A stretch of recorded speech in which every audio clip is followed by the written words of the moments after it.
নমস্কার বন্ধুরা, নতুন দিনে নতুন ভিডিওতে আপনাদের সুস্বাগতম।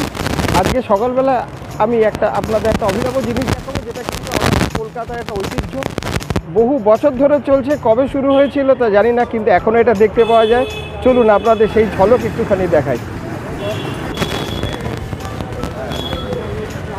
এই যে আপনারা যেটা দেখছেন, দেখুন, এটা আমাদের কলকাতা ঐতিহ্য বলা যায়।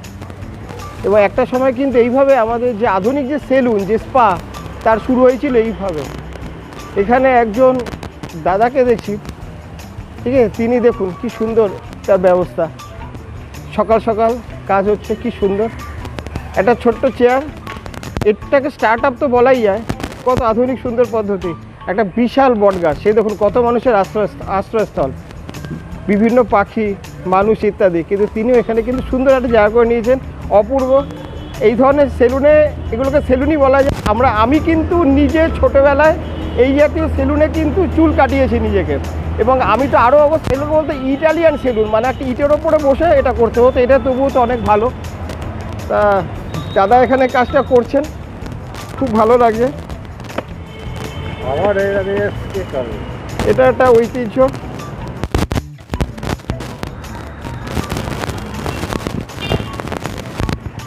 দাদা আপনার নামটা যে একটু বলবেন, যদি অসুবিধা না থাকে।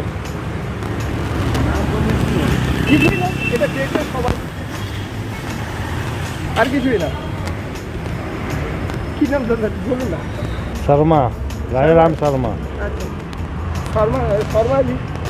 দেখুন কি সুন্দর আমাদের খোদ কলকাতাতে, কি সুন্দর খোদ কলকাতার মধ্যেই কিন্তু এটা মহানির্বাণ রোড পড়ছে, ট্রায়াঙ্গুলার পার্ক, হিন্দুস্তান রোড অপোজিটে।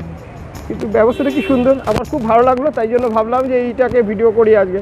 তোমরা সবাই দেখো এবং সারা পৃথিবীর মানুষ দেখো যে এইভাবেও করা যায়।